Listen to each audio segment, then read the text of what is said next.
مساء الخير أو صباح الخير حسب الوقت اللي بتسمعيني فيه. يا رب تكوني بخير ويا رب تكوني جاية هنا بقلب مستعد يسمع كلمة تريحك وتطمنك. دي قناة مراية الروح، المكان اللي هنقعد فيه مع بعض من غير تكلف ومن غير أقنعة ومن غير ما نضطر نمثل إننا بخير.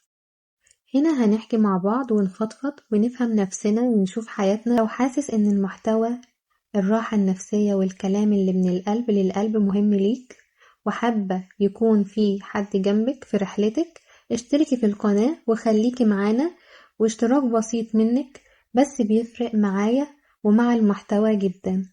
يلا جاهزة؟ طيب نبدأ. بصي، أنا عارفة إن كلمة ابتلاء ساعات بتتقل علينا، بنسمعها كتير، بس لما بنعدي بالوجع الحقيقي بنحس إن الكلام ده سهل يتقال.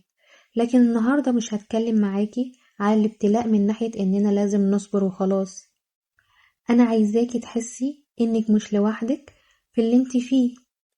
خليني أسألك سؤال بسيط، عمرك عديتي بوقت حسيتي فيه إنك مش فاهمة ليه ده بيحصل معاكي؟ مش زعلانة من ربنا لأ، بس محتارة، حاسة إنك بتحاولي تكوني كويسة وبرضه الدنيا بتتقفل في وشك. لو ده حصلك اعرفي إنك مش لوحدك، كلنا عدينا بوقت زي ده ويمكن تكوني دلوقتي فيه.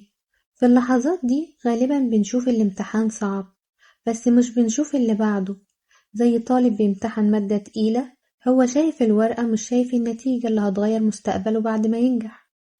ربنا عمره ما ابتلاكي علشان يكسرك، يمكن بتتوجعي بس والله بيهيئك لحاجة أكبر منك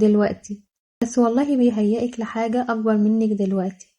خدي نفس بسيط، خليني أحكيلك موقف صغير. عارفة الشخص اللي كان فاكر إن خسارته لشغله أو لحد معين نهاية؟ بعد شهور لقى نفسه في مكان تاني تماما. ساعتها بس فهم إن اللي راح كان لازم يروح علشان اللي جاي يدخل. بس واحنا جوانا الألم مش بنشوف ده، وعشان كده وجود حد يطبطب ويقولك أنا حاسس بيكي مهم، وده اللي أنا موجودة عشانه في الحلقة دي. عاوزاكي تخرجي منها مرتاحة مش مثقلة. بصي، الابتلاء مش دايم صدقيني، حتى لو طال مش هيستمر على نفس الدرجة. ربنا رحيم ورحمته أكبر من خوفك وأوسع من حزنك. خلي بينا اتفاق للحلقة دي، احنا مش هنجلد نفسنا، مش هنتظاهر بالقوة، مش هناخد الموضوع من منظور مثالي. احنا هنا علشان نكون بشر بضعفنا وبقوتنا. وأول خطوة إنك تسمحي لنفسك تحسي، ومن حقك تزعلي ومن حقك تتعبي ومن حقك تسألي. بس وانتي بتسألي افتكري حاجة، ربنا أقرب ليكي من كل اللي انتي خايفة تخسريه. تعالي نمشي الرحلة دي مع بعض واحدة واحدة.